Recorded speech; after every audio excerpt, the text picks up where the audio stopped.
Well, I played in Reed High School in Sparks, Nevada. Not a lot of people know about that, but pretty successful there. We had a pretty good run at the zone championship both years I was there. Played tight end, so a 6'2" tight end, 200 and something pounds. Back in the day was considered decent size, but not big enough to get any mail or whatnot. I got a couple of letters from Nevada and Washington State. I remember that was a big one, but just got the itch to that. That's right when I really started putting focus on the working out and lifting.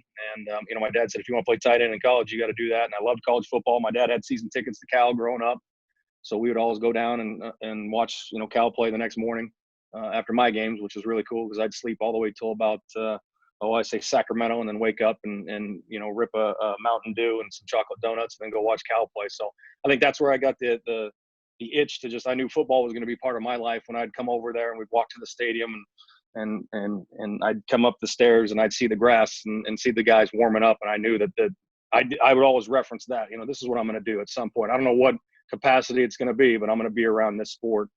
I'm going to do my best to do that. So, I didn't get a lot of recruiting interest, so I took the JC route, which was really cool. Wouldn't change it for the world.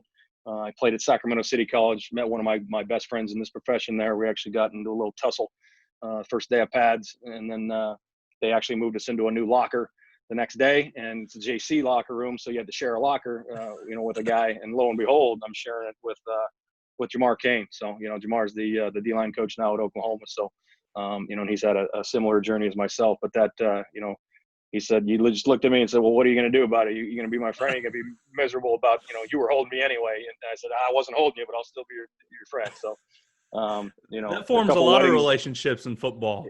It sure does, man. It sure does. A couple of weddings later and, seeing the kids being born and everything, and now we're here. So, had a great experience at Sacramento City College, got to play for Jerry Sullivan. Anybody up in Northern California, JC's, that knows that name. And he's really the one that kind of got me going, steered towards coaching. And then from there, I went to Cal State Northridge. And, I just had a buddy on the team down here and said, hey, I think you could come in right away. I was a mid-year. My dad did a great job of kind of being my academic advisor and saying I need to take these extra classes so you can get out in mid-year, which I kind of knew about it at the time. But I was just like, what does that mean? He goes, well, you want to practice with the team in December, and January in spring ball. And so got there and got a scholarship and we were okay. Played in the Big Sky, had a lot of great experiences, met a lot of good teammates there. One of our quarterbacks is actually Marcus Brady, and Marcus is the quarterbacks coach for the Colts. So he's had a great career himself. But at the time, when we were playing, it was a really big deal. Marcus broke every one of Steve McNair's passing records in all of college football. So it was pretty impressive. We were chucking the ball around quite a bit, which is, Heck yeah. Like I said, a 6'2", 220-pound tight end. I'm not going to do much run blocking in that scheme. So.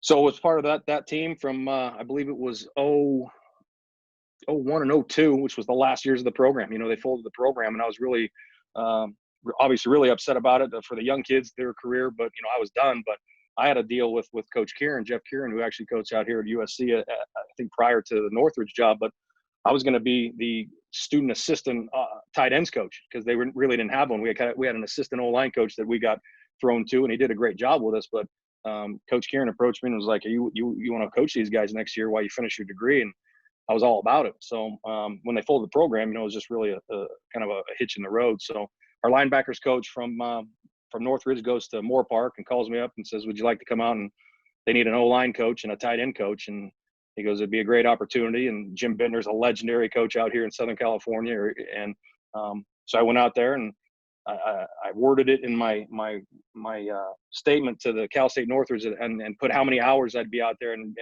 Coach Bittner did a great job of writing a letter too, and ended up getting 13 or 12 hours to go coach out there to finish up my degree. So I ended up taking 21 something units that last semester to finish up. And I'd coach, I'd go to school from, 8 to noon and then drive out to Moore Park. And had a great experience out there. Just learned, that was when DV Sport was first coming out, and we had that. So I learned how to cut up film and do DV Sport. Mm-hmm. Coach Bittner's son, Jimmy Bittner, he's the head coach out here in Ventura County. He was the offensive coordinator. So just really learned a lot about, just O-line in the trenches. And we had some good ones. All 5 of our offensive linemen signed for Division I schools, and the tight end went to the Division I school too. So we were pretty talented. But that was a great time. And then from there, just making relationships with the coaches that came through, you know, and kind of hounded them and hey, you got any GA jobs open? You know, like, I mean, I was that guy, and I'm not afraid to tell you that. I mean, you know, some people say I don't want to be that guy, but I did want to be that guy. And I would get online, and even when I was a senior in college, I just would just look at people's bio. You know, look at this guy's, but what is the tight ends coach? What is at Texas? What does his bio look like? What is the receivers coach at Iowa State? What does his bio look like? And I just all saw that everybody was a GA. So that's really what I put all my focus into. And lo and behold, I hooked up with some guys in Nevada, you know, one being Jim Mastro, and, you know, lucky enough to get an interview there. And they basically had the defensive coordinator was Jeff Mills at the time. He basically called me and said, hey, look, I need you to get out of the office and stop coming into the office. So we're going to give you the job. And I just need you here on Monday. Can you do that? And I was like, yeah. So drove back down to Southern California and packed my stuff up with my brother. And I was there Monday morning for a GA job on the defensive side. So that was a great experience. You know, got to go through two head coaches there. One was Chris Tormey when I first got the job there.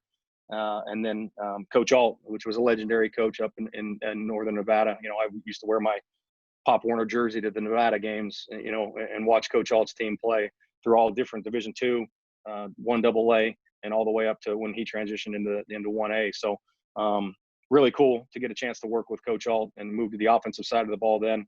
And then, you know, from there, I drove across the country and I was lucky enough to get an interview at University of New Hampshire. You know, it was kind of a crazy time in my life. We were done being a GA, so I'm making calls and reading the scoop, and the scoop was out, you know, the first scoop that was, you know, in beta, what I like to say. And I'm looking on that, and I saw the GA job was open at Buffalo, and, you know, we had played Buffalo at Nevada and done well. The receivers did a great job, and I was helping with receivers at the time. And I'd also met that coach that came through for Buffalo at Moore Park when I was coaching. And I just said, hey, I need to stay in Division I football. I'd like a chance to be a GA again. And he said, man, I wish you would have called me yesterday. We just hired a guy.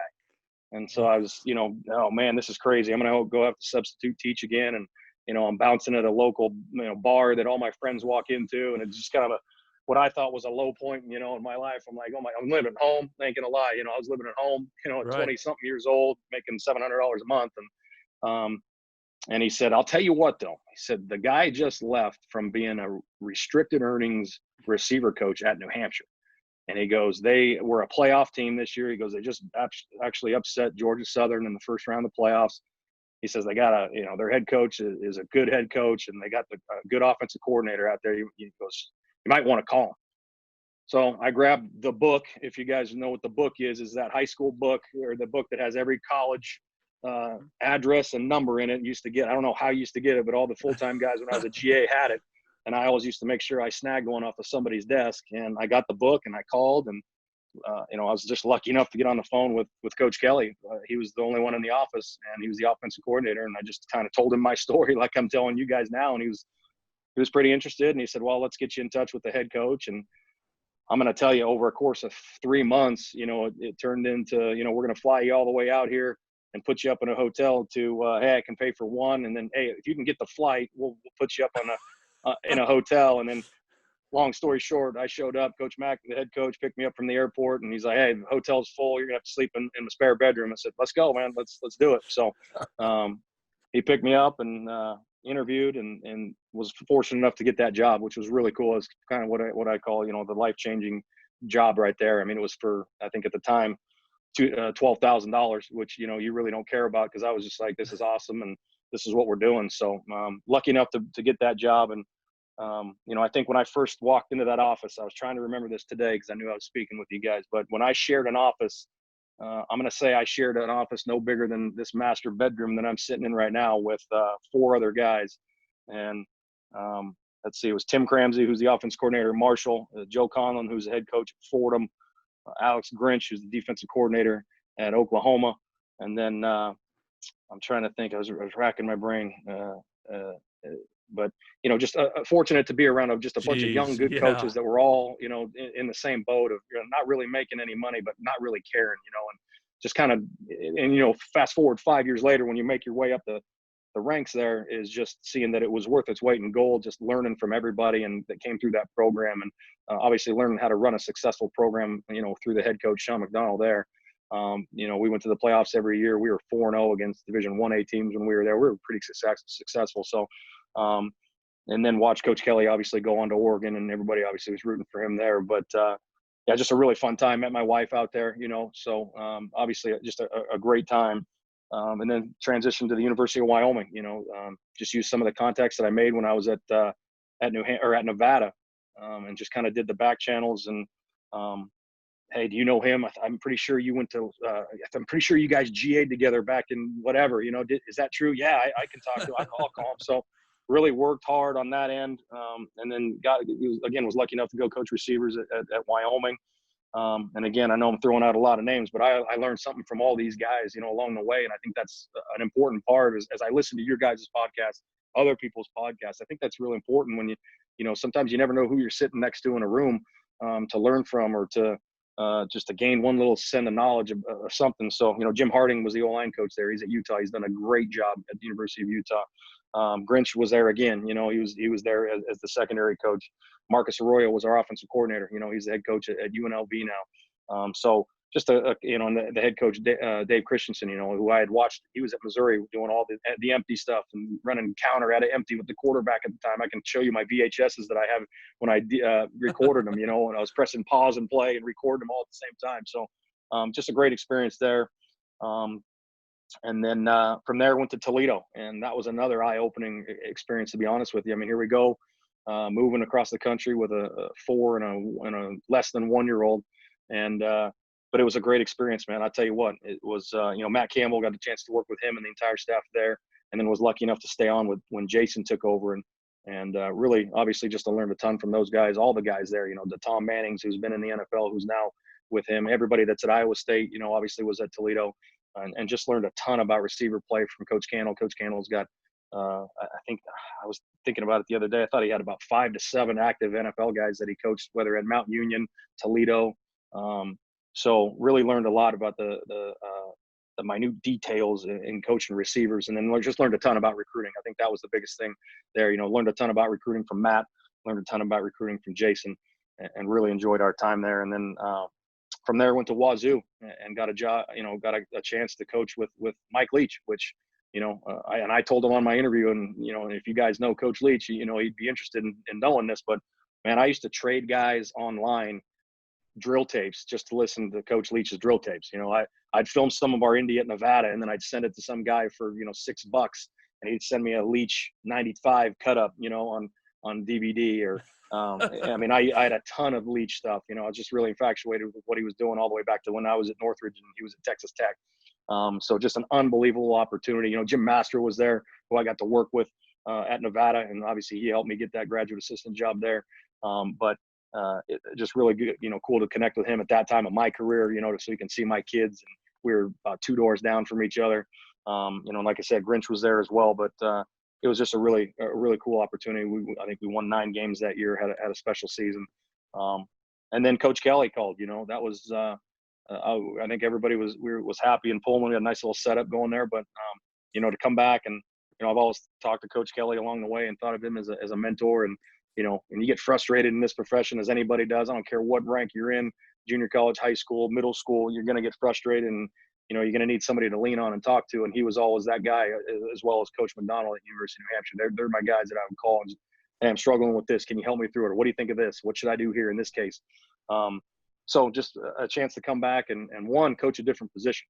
And I think that's huge too. You're talking about going on, I think, 12 years straight of coaching receivers, and then transitioning to the tight ends, which was really cool, to start putting that on your resume and building your resume from that angle. And then just to be back with Coach, from everything he's done in not only NFL football, but in college football itself. So here we are. We're at UCLA coaching the tight ends. Had an added bonus of the special teams this year, which was really cool. And seeing a whole nother aspect of it, being in charge of that, which was a blast. And yeah, that's what we got. So, just trying to do the best, trying to make these tight ends the most 50-50 tight ends we can. That's kind of what we say here at UCLA, is trying to make these guys move them up, down, all around, and just be elite blockers and elite receivers the best we can. So that's my story. Sorry I went a little long. No, it works out great for us. So obviously a ton of different things to ask you about and go through there. I actually had a few teammates that were at Washington State, Shane Ross and Drew Hollingshead. I don't know if they were Yep. there. And then Yep. Brian Odom might have been there before, might have already left by the time you got there. He was my strength coach in college. So I knew a couple of those guys up there. So it is crazy the kind of small world that football can be. So sure my is. biggest thing is I think that you're exactly right. You talk about trading to get some of Coach Kelly's drill tape. I think everyone, at least here in Oklahoma where I was, and even when I went to Houston, we were watching film of Oregon in games. I mean, we're at Houston, and it's not exactly the same offense, but we're watching them just to watch their receivers block down the field. I mean, I can remember watching that I'm a freshman watching it with a team, and we're watching Oregon basically watch their receivers blocking downfield. I mean, talk about what that must mean. Another Division I school is showing Oregon, but then I think also we started always hearing about, and I think Coach Walls is a little more in depth on this or knows more about it than I do, but is how Coach Kelly practices. I mean, I think he kind of flipped, and maybe there's other people around that I don't know about, but as far as that I know, he kind of flipped everything on its head, questioned everything, and was doing things that I was like, well, that makes a whole lot of sense. Yeah. Why wouldn't you do that? Just, from the day-to-day operations of practice to when practice was going, how you guys practice. I mean, I think all of that has changed. And now a ton of college football teams maybe haven't fully adopted that, but have changed tremendously since he's done that, at least as I know at Oregon. Yeah, I would agree with that. And just to your point on the receivers, I mean, that goes all the way back to New Hampshire. I mean, I remember, we'd get our hands on some of that Utah Urban Meyer film and watch those guys. And Coach Kelly brought me down and he's like, hey, I want these guys to do this.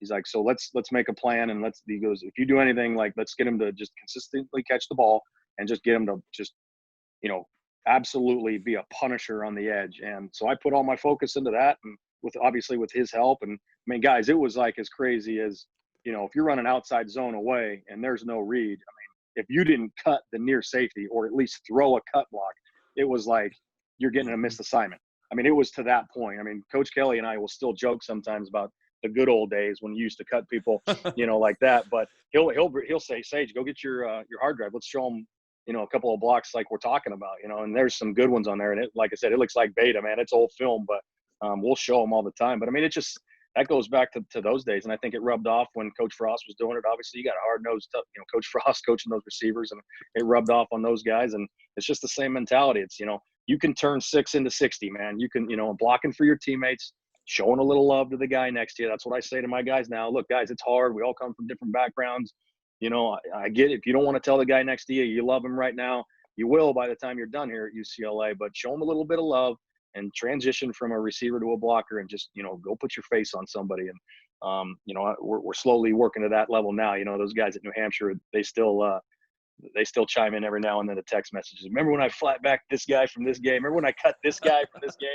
I mean, it was a thing of beauty. And I got a drill tape that's circulating through the New Hampshire guys that'll never go away, but, and then just in terms of practice, I think it all started with just, how to efficiently get him as many reps as possible. That would be my take from it. Coming from a huddle offense at Nevada and 2 different ones, I just missed the pistol at Nevada. I was, wish I could have held on one more season. It was that spring that I was still there transitioning to New Hampshire. So I got to hear all about it from Jim Mastro. But, I think it's just trying to get as many reps as possible in as least amount of time. And back in those days, still was too, Coach McDonald's program, it was still like, hey, we're going to practice and we're going to practice until we're done. But Coach Kelly was all about efficiency. How can we, we're going to practice, but how do we not kill these guys and run their legs, or, let's get everything we need accomplished in a shorter amount of time. And then obviously when he went to Oregon, like you said, I agree with you. He kind of flipped it on its head, and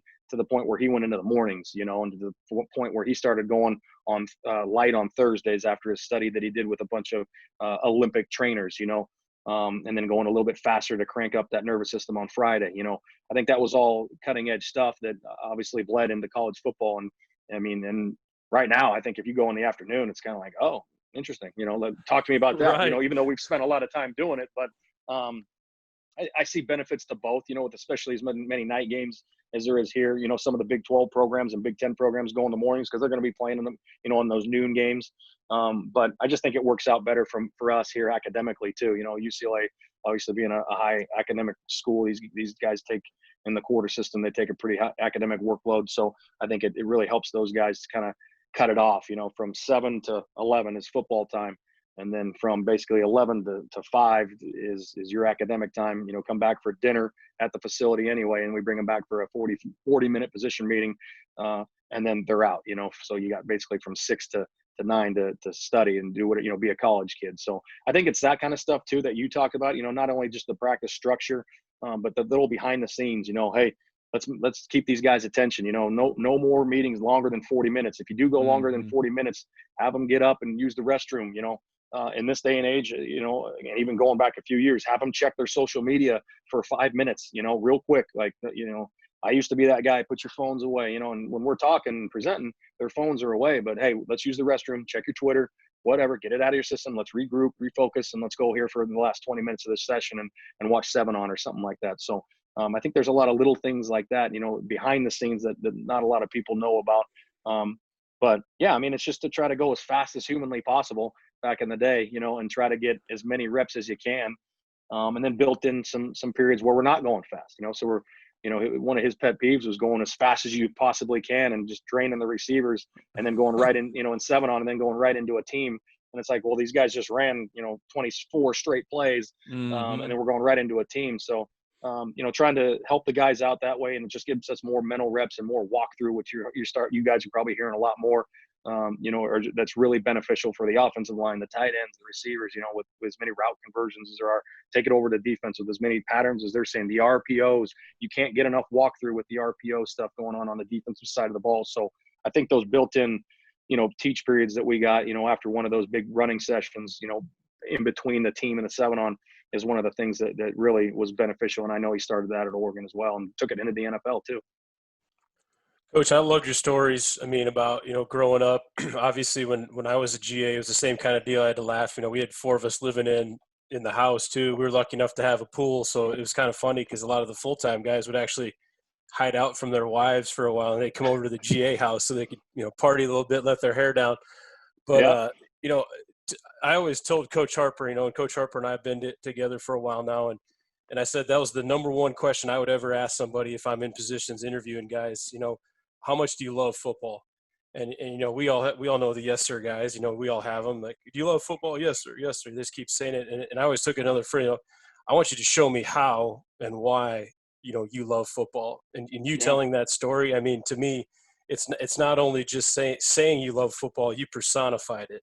And I think it gives you so much credibility with the kids in your room when they do hear that story and you grinding it out and, hey man, I love this. I'll do anything for you guys. And here's proof, living proof. Yeah. That carries so much into a meeting room, and it carries so much to all those head coaches that hired you. I guarantee they could probably feel that same passion that I did just on the other end of the Zoom call. Yeah, well, I appreciate that. And I tell my guys all the time, you do have to love the game. And one of my biggest things that I love doing is, and it sounds, maybe a little corny and cheesy, but I don't care by now. So I'll Google or get on YouTube and just put in college football highlight or pump up.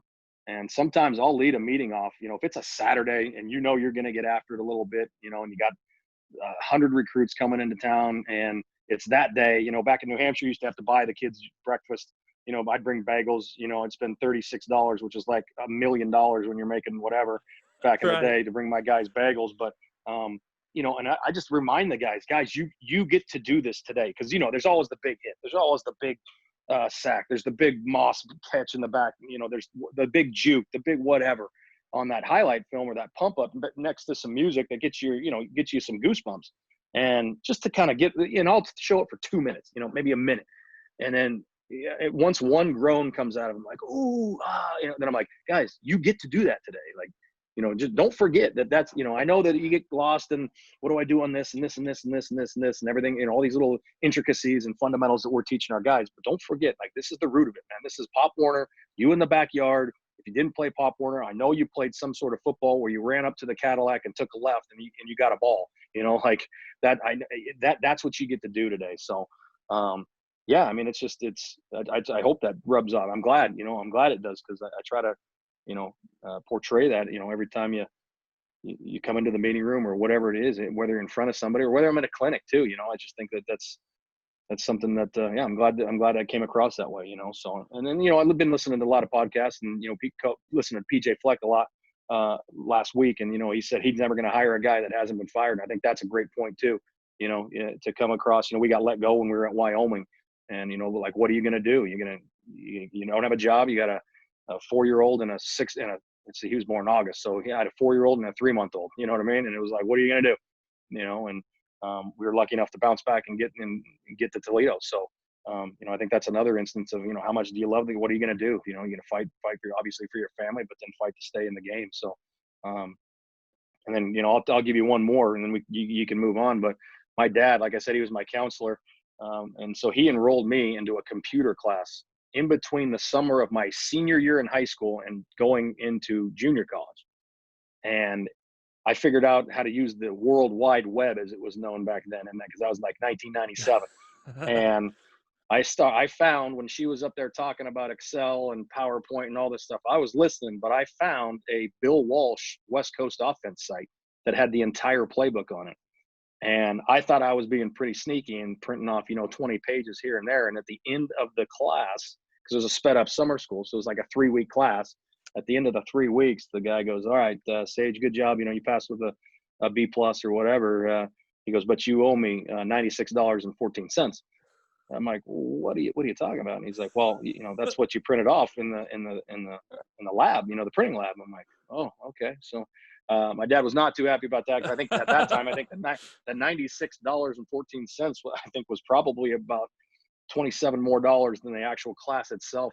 That was 3 units that was supposedly getting me ready to go out into the real world. So, but I had my 259 pages of the West Coast offense, man. So it was really cool, and I'd be flipping through that, and I put it in the binder. I think I still got it in the garage, but it goes all the way back to then, So I knew it was gonna, like I said, I knew it was gonna be in my blood, man.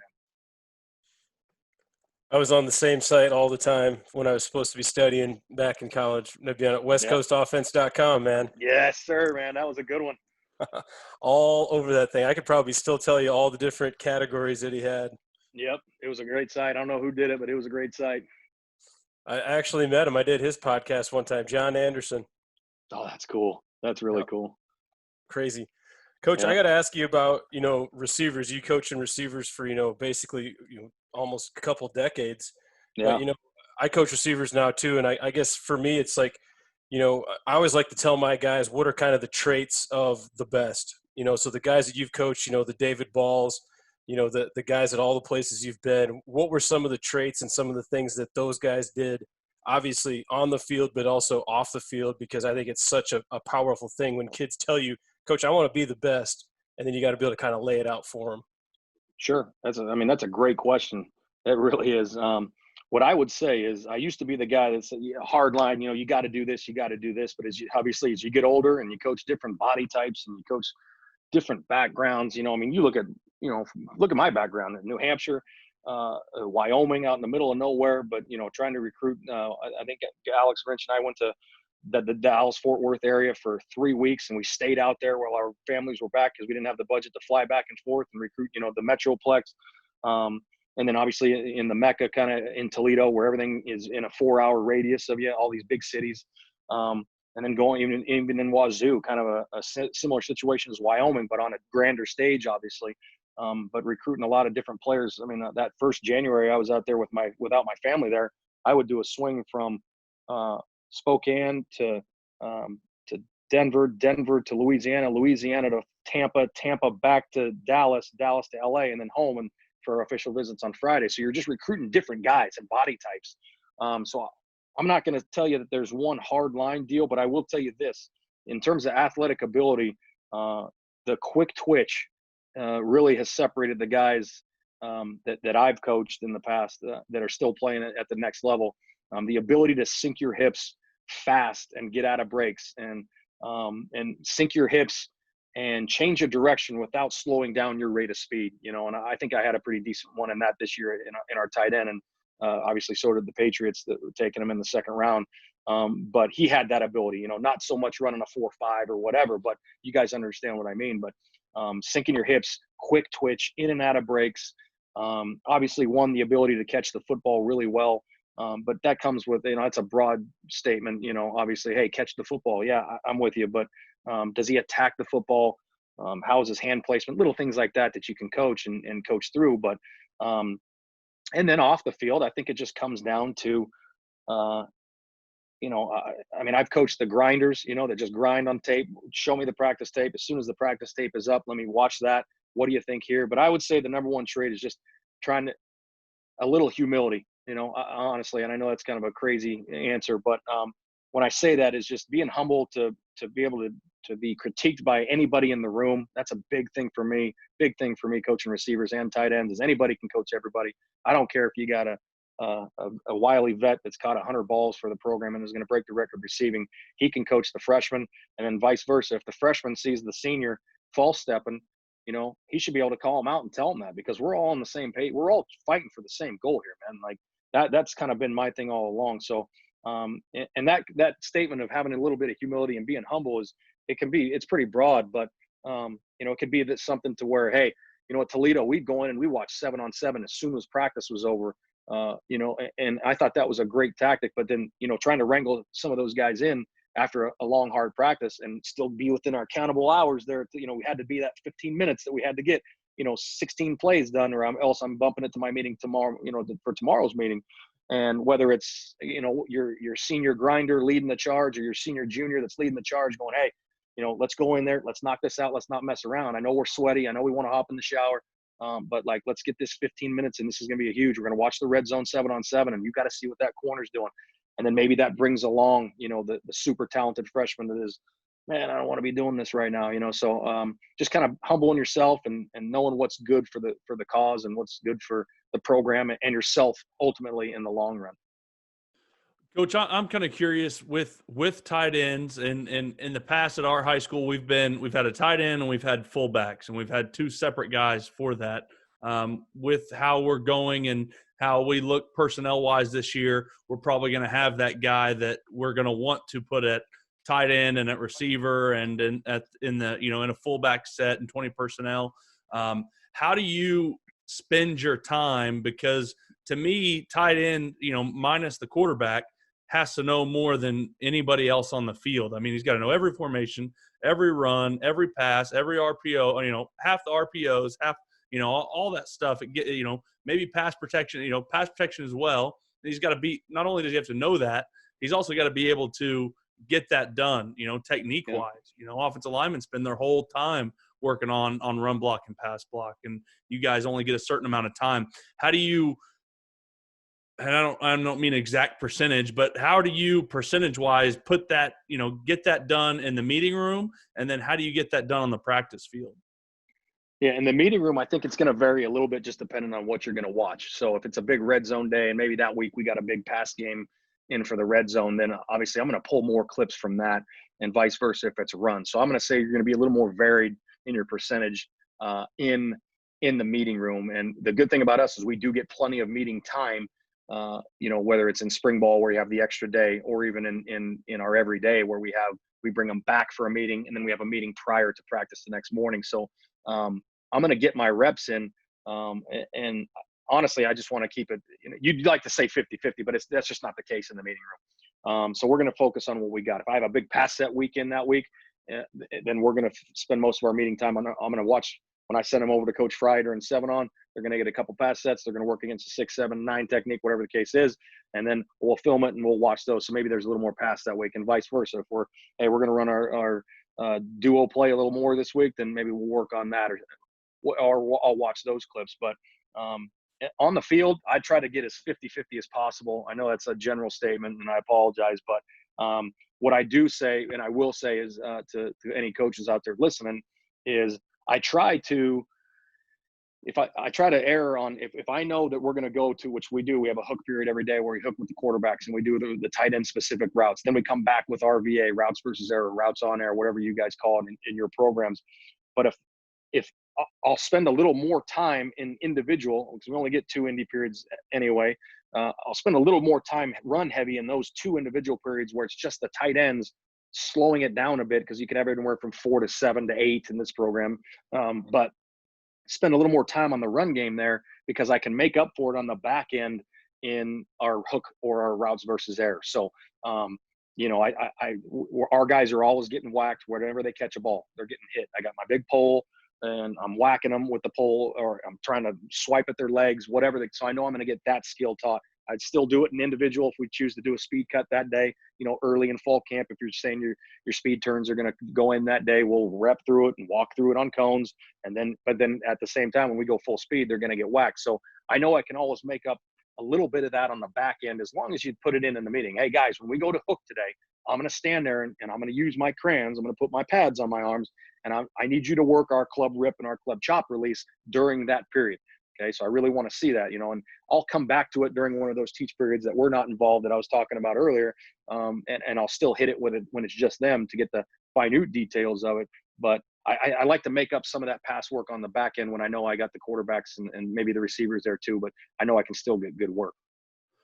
Okay, so my biggest thing with, like you're talking, you guys get to obviously practice in the morning, and then like you said, you get to bring them at the end of the day. My biggest argument for that had always been, even when I was in college, was like, I can still remember what I did in practice that day. And then when I come in, I didn't mind waking up early, so it was never a problem for me. Even if we wanted to go at 5 a.m., I was good. I know not everyone was, but I was. And then I always just thought, man, I can still remember. It's still locked in my mind until I go to sleep, and then it's over. But I want to know how I did. And I want to know all about, practice until I go to sleep. I was like, man, if we could come in, give the coaches time to break it down, and we're still all locked into it, these meetings could be so much better, where, opposed to that, like how we did it was you go to sleep and then you work out and then you go to classes, and then it's not until almost 24 hours later that you're coming in to meet about what you did 24 hours ago. Well, almost we should be getting ready for this next practice, not looking at what we did last time. And so that has kind of always been my argument. I'm curious, have you seen that? Has that part of it helped you at all? I mean, is that a true statement to make? Do you think that does help with your meetings being later, or do you think I probably just read a little too much into it? I'd say it's a little bit of both. I would say the part that you're not reading into is that it is still fresh in their mind. So they're going to go to one. Keep in mind, we're on the quarter system, so you might only have one class a day here. You only take 3 classes, so Gotcha. it's not like you got class every day of the week. I mean, you could, but the highly likelihood that you don't. So you might only have 1, you might have 2, or you might have 3, like a regular semester student. So it just depends on your workload in school. But I agree with you. I think that it is still fresh in their mind. And honestly, I think with the mature guys, the vet guys that are obviously really dialed in, I think that it might give them a little bit of time to reflect. And if they got an hour and a half to chill before their first class after practice, by the time they get to the dorm rooms, he literally has an hour and a half. He might be able to reflect, be like, maybe I should have made a 9 call on that play. Oh, you know what? I should have. So then when we come back, and for the sake of efficiency with Coach Kelly, what do you think next time you get this look here? Walk me through what I'm gonna make a 9 call right now. I'm gonna do this right now. I already know. I thought about it. I know I should have made a 9. And it's kind of, you can kind of, that would be something I think that you're correct on. And then everywhere else I've been that we've practiced in the afternoon, I think that again, they know why they're there. They're on scholarship, or they're not. But they're a part of a successful. Let's take Toledo for instance. We're very successful at Toledo the 3 years I was there. I mean, it was we had a lot of fun. We won a lot of games, but I think they knew. But I would just say getting the kids started. They just went through a couple classes a day. You got to grab lunch, or you're coming, from an apartment across the way, and it's like, all right, you got to get started. And you just kind of kick-started a little bit. I would say maybe that's the case. And, when you bring them back at night, it was always dinner first. So, we're lucky enough to feed our guys right in our facility, and then we come over and now we're meeting. So it's kind of you tie it in with dinner a little bit. So to answer your question there.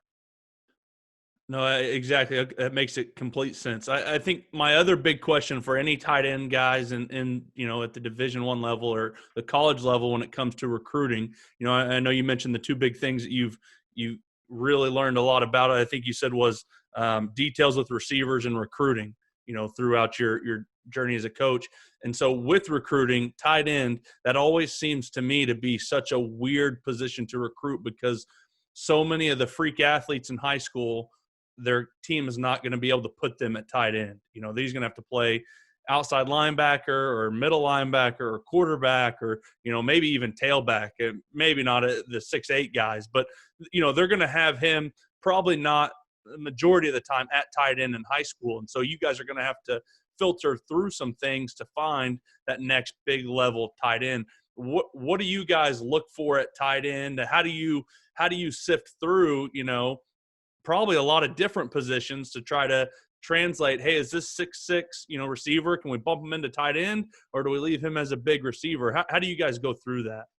Yeah, sure.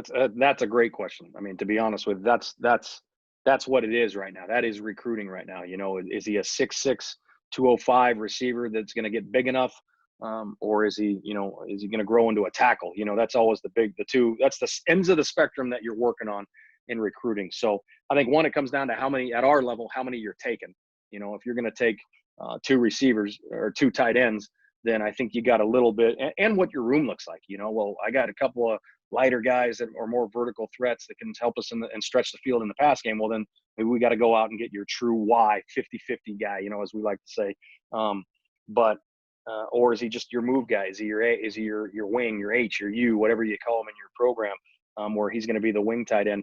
Honestly, I don't like to categorize him like that, to be completely honest with you. I like to just say, let us figure it out. Let's go out and get a really good athlete that shows the traits that we want. And then we'll pigeonhole him, not necessarily pigeonhole him, because you got to play both in our offense, but necessarily say, hey, maybe for this freshman, we're just going to concentrate on the wing move tight end for this guy, and then transition him to learn both, at least for the reps. But I think what we're looking for is we are a little bit different. We want to see some snap. I want to see a guy run blocking. I'm that guy that's blowing up kids on DM like, hey, you make some great plays, and you got a ton of offers for tight end, but you got any inline blocking? I'm that guy, man. I mean, it is what it is, but we just want to see him fire off. Doesn't have to be much. Want to see him, snap in the run game, and just, is he going to put his face in the fires type of thing? Want to see him sink his hips and move in space in the run game. If he's blocking, like if he's out extended as a receiver, you just want to see him move against a nickel or a star or Sam linebacker, and move laterally and not just be lost in space. And then I think the receiving traits are just everything you look for in a receiver. You want a guy that competes for the football. I'm a big, even back to my days coaching receivers, I'm a big hoop guy. I want your hoops to show up and translate on tape. So, what does that mean? That means facing a ball up, squaring up a ball, going and getting the ball at your highest point, taking that, rebounding mentality of boxing people out. If we're running in one of the over the ball routes like everybody runs, or the middle hook like everybody's running, or go box them up. Are you going to be physical? Are you going to compete for those 50-50 balls? Are you going to catch a ball with the guy draped over you and maybe pulling your right arm down, or show me that, and show me your drop step and get vertical. But yeah, I think those, you want the receiving traits in a bigger body kid, and then you want obviously some physicalness and some toughness at the line of scrimmage. And the beauty for us is I think you got a chance to, especially the young guys, is you get a chance to work with them at camp. That's where we're a lot different than some of the other levels. But, and I know you get a chance to see them fire and work with them for a day, see them fire off the ball and run them through all of our drills that we want. But if you don't have that luxury, I would just say for us, you're looking for that beautiful blend, which we call it. You're just looking for that beautiful blend of, yeah, he's got enough in the tank for receiver, and he's got enough, weight in his butt to be a tight end and be a true 50-50 tight end that can be able to do everything that we're looking for, or at least something that we can mold him to specifically. So, but yeah, it's tough, man. That's the age old question right now in recruiting. He's a big Y. What does that mean? And the beauty with my room right now is I got a little bit of both. I got both right now, and we're hoping to get a couple more in this class. But yeah, it's a great question and a fun one. Yeah, I ask it because I think that's the argument we have at our high school all the time. I got a kid, we got a kid that's a sophomore, tall receiver type kid, and I'm, the tight ends coach was wanting them to bump into tight end, the receivers coach wanting them to receiver, and I'm wanting them to come to tackle and wait a year and come play tackle for me in a year. So I just assume it continues that way all the way up until you find that real special kid. It is for that young man's sake. My advice, and I don't know him from Adam, but let him play it all. I mean, if he can mentally, if he can take it and handle it. But maybe simplify it and let them play all. And then that'll just open as many doors as possible. I mean, don't, hey, gain a bunch of weight to do this or lose a bunch of weight to do this. Just do what you do, man. And we'll put you in the right spot. If it's a tackle on this play, and then you can transition him to maybe he's your sixth lineman or your heavy tight end personnel set. And then if you can still go up and get the ball, then you got a great threat on the backside of trips in the red zone, man. So, I mean, I just think that, it's a beautiful position to play. I hope my passion for the position of tight end comes across just like my story that I told with you guys before, because I do think it's the best position to play in all of football. I know the quarterback is a special position now, but I'll tell you what, man, it's just the stuff those guys got to know now with the RPOs. I apologize. But I just think with the athleticism and the guys that we get to work with at this position, that all these tight end coaches at any level are recruiting. I just think it's a great blend of athleticism. And, it's basically, here's what it is. It's everything I wanted to be when I was a tight end. That's right. It really is. I played hoop and, I was the guy that would foul out in the first half and, maybe lucky enough to hit a three and have probably 7 rebounds. But I tried to play, my tail off for my teammates, but I was just always on the bench late in the game because I was fouled out. And the refs, up in Northern Nevada, everybody knew everybody. They multi-sport refs. So, this isn't football stage. This isn't football season, So it's basically everything that I wanted to be. It's just a tall and, I know it's giving a shout out to Cal here, but, I got a chance to watch Tony Gonzalez up close and personal. And I remember my dad would drop me off at some basketball games and I get to watch Tony Gonzalez. I watched Tony Gonzalez catch, I think it was 7 catches for 163 yards and a touchdown in the big game against Stanford, and then play against the Australian national team the same night in an exhibition game in Haas Pavilion. And it was one of the most unbelievable things I've ever seen. I was a tight end. I played forward.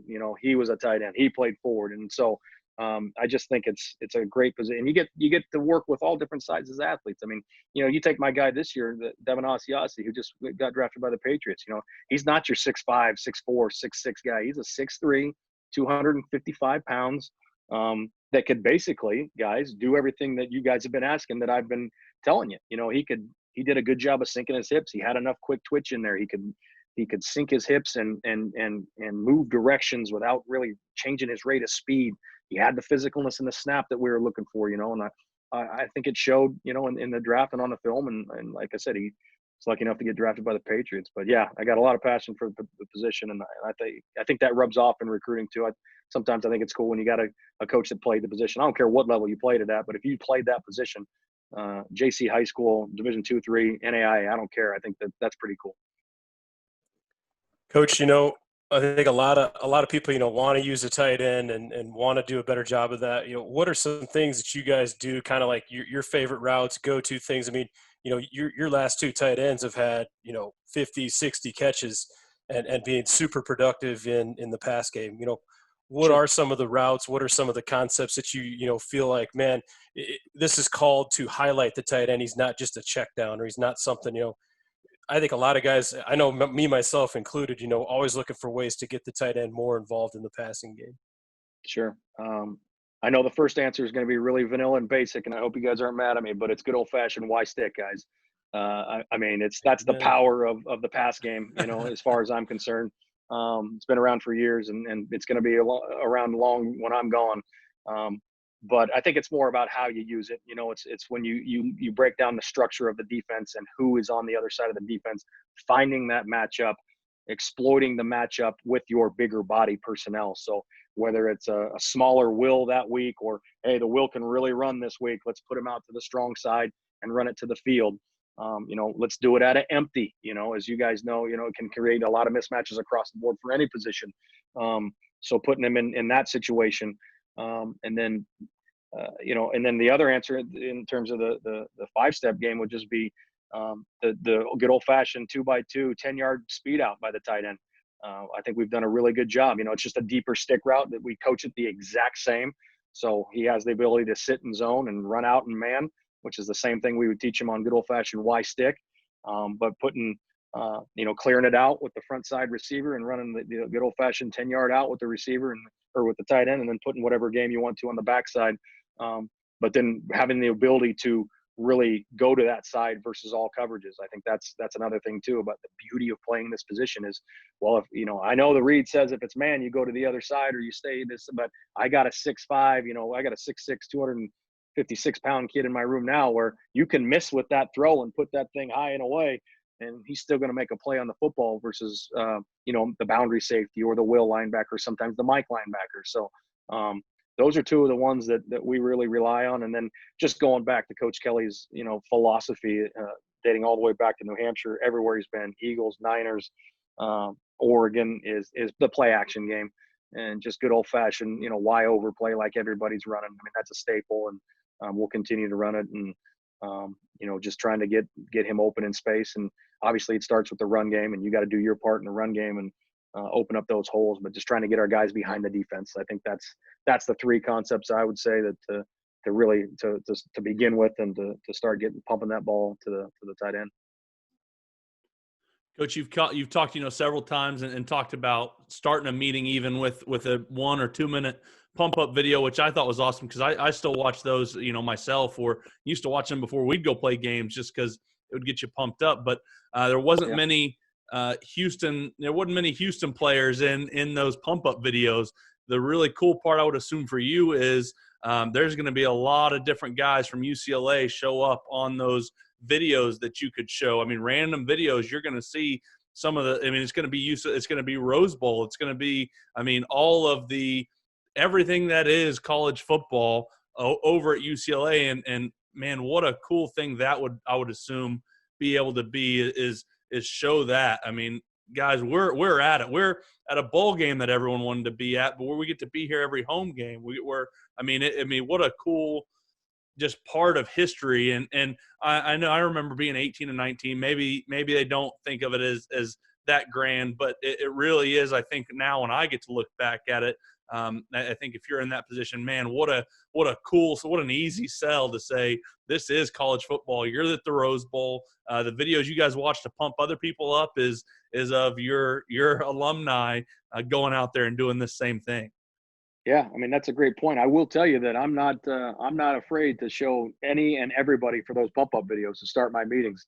I'll show. I just think it's the pageantry. It's the dynamics of college football. It's just the work that they're doing in the weight room.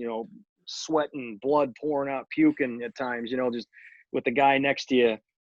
But that's what it's for. And I don't care if it's a rival in conference, out of conference. I don't care. I just want them to see that and hear it. And, everybody does a great job with the highlight films now with the music and the transitions and the segues. Everything I had to do as the video, one of the video highlight, because I made the highlight videos in New Hampshire. So I'm kind of partial to it. That was kind of an added income I got from Sean McDonald at New Hampshire. I do the season ending highlight film. So, but yeah, if it's an NAIA guy going up and making a tight end, making a one-handed catch, or a receiver making a one-handed catch from a junior college, and it's on that clip, I'm showing it. It's just, it's the same thing learning ball. I think you can learn ball from anywhere you go. You go into a high school and, and you got to play on the board you like, hey, coach, well, you mind, I like your guys, but can you talk me through that? Like, I just think that's worth its weight in gold when you're traveling around the country. But I think the part that you hit on, though, is especially with our previous tight ends, these last two, is now I get to show those guys, like, this is what it's going to look like here, guys. And I found myself with not extra time, but a little more time on our hands now, of going through some cut-ups and watching some and then sending it in our group chat like, hey, guys, really like the release here, really like the top of the route here, really like the catch point here, really like the run after the catch here, just little coaching points that we talk about. But I get to show Devin doing it. I get to show Caleb doing it, who's, obviously still playing in the National Football League. So I think that's what I would say is I get to show those UCLA clips. And then, we've had some great tight ends here in the past too. And so I try to dig up some of those guys' film as well. But I think that's worth its weight in gold is the guys lately, because those are the guys that have been in the room. Every guy in our room had been in a room with Caleb. Every guy in our room had been in a room with Devin. So I think to see the guy that was, 2 seats away from me, because this is our meeting room, by the way, here. I know you can't see it on the podcast, but my virtual background is our UCLA meeting room. Wow. So that's where the tight ends go too, because it transitions well for special teams. But this is the guy that was 2 seats away from me, and now he's with the Patriots. He was the second tight end taken off the board, as an underclassman. Wow, imagine if I can do this, by the time I'm a senior, who knows? Or, but I think that's pretty cool when you get to show, the guys next to you doing it. And as far as the Rose Bowl, I'm with you. The Rose Bowl is it's just the Rose Bowl, so we got to get it rocking back to the 90,000 plus.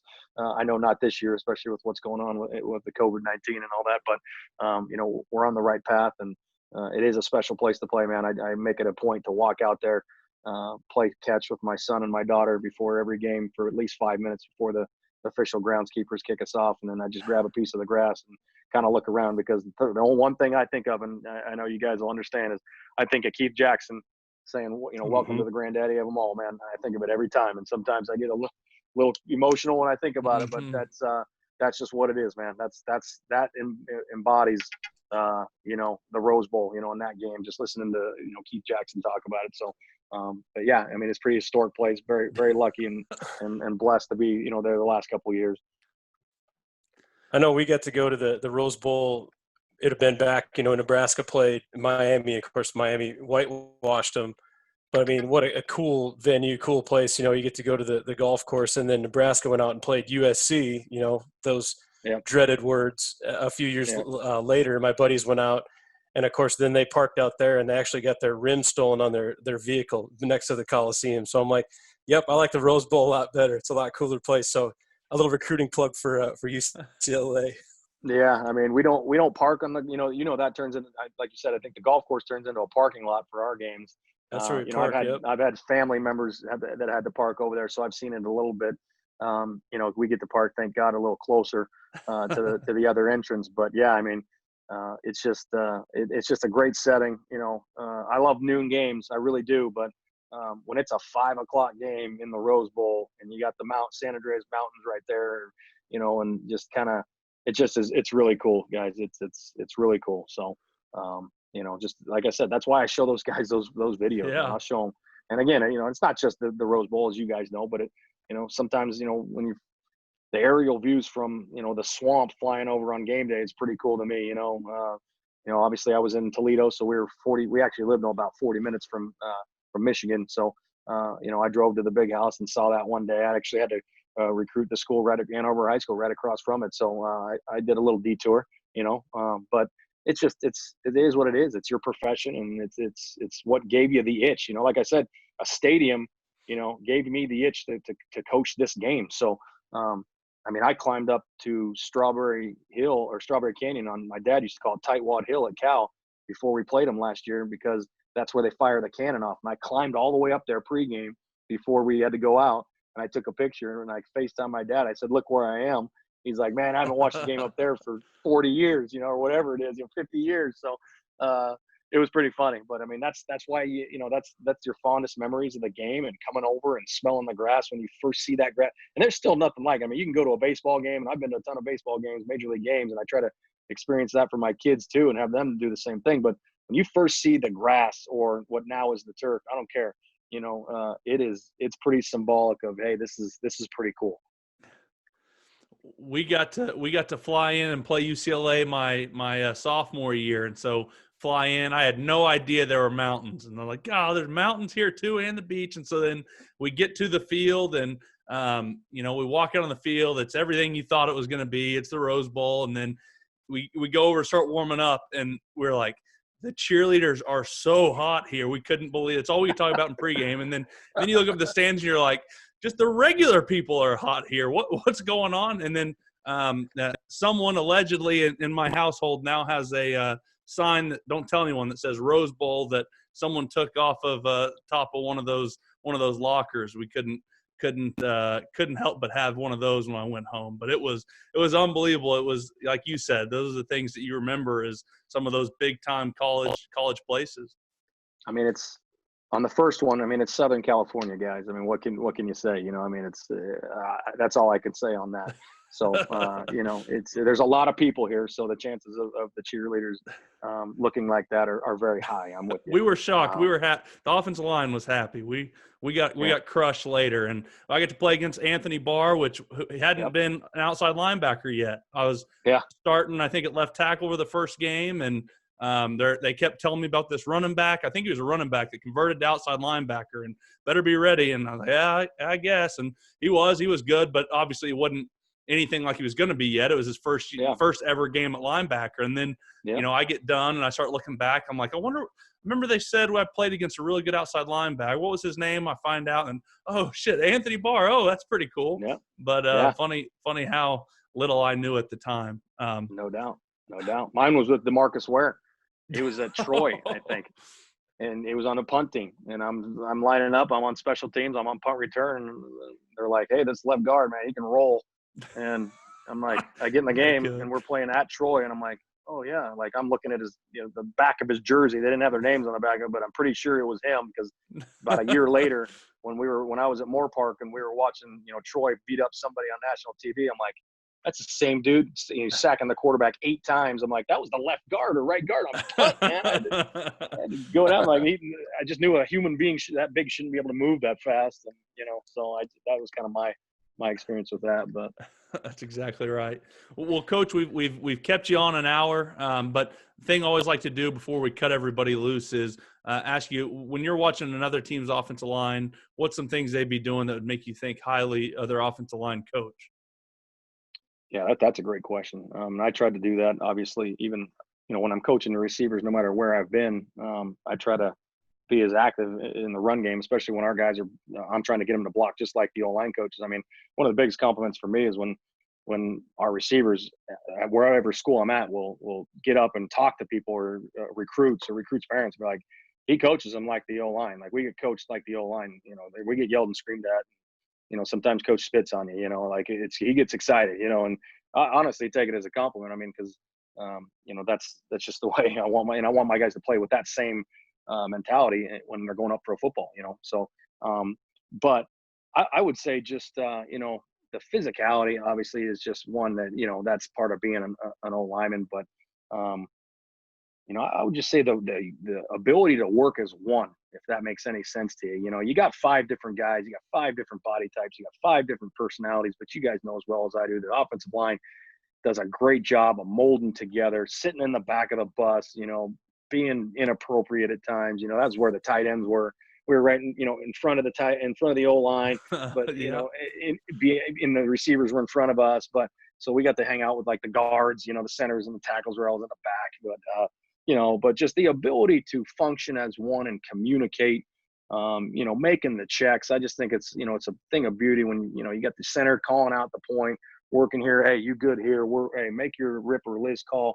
Make your sit, bring it call, whatever you guys are, and be on the same page, and then execute a football play. We were a big 5-man protection at Wyoming with Dave, and Jim did a great job with those guys there. But that was my first introduction to the molly. We're going to molly back and versus odd teams and have a center molly. And, hey, don't worry about that edge rusher. Tell the quarterback, don't worry about that edge rusher versus this.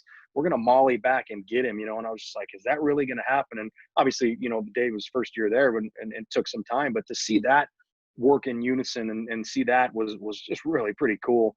But I still think you can't take away from just the pure physicalness of a big athlete, just, getting at another big athlete, getting after another big athlete. I think, and putting another human being on the ground, obviously you're not trying to hurt somebody, but that is still the name of the game. And so to see that done the right way with everything that you teach your guys, everything that I teach my guys, everything that every junior college coach, every high school coach teaches with inside hand placement, second step in the ground, low pad level, like that's what everybody wants to see. But however you got to get there to win your one-on-one matchup, I think that's still, you can't fake that. So when I see that and you see a team playing nasty and physical like that, I think that sticks out to me on film, Coach, man, it's been an absolute blast. I know Coach Harp and I want to get out to SoCal here at some point. I don't know if you guys ever open up, man. It just seems like you guys just keep extending stuff out there. So if it ever comes down to it, I know I've never been to San Diego either. So JT had said, you got to come down to San Diego. So it's definitely on the bucket list, and we're sincerely hoping we can get out to UCLA, man. This has been a blast.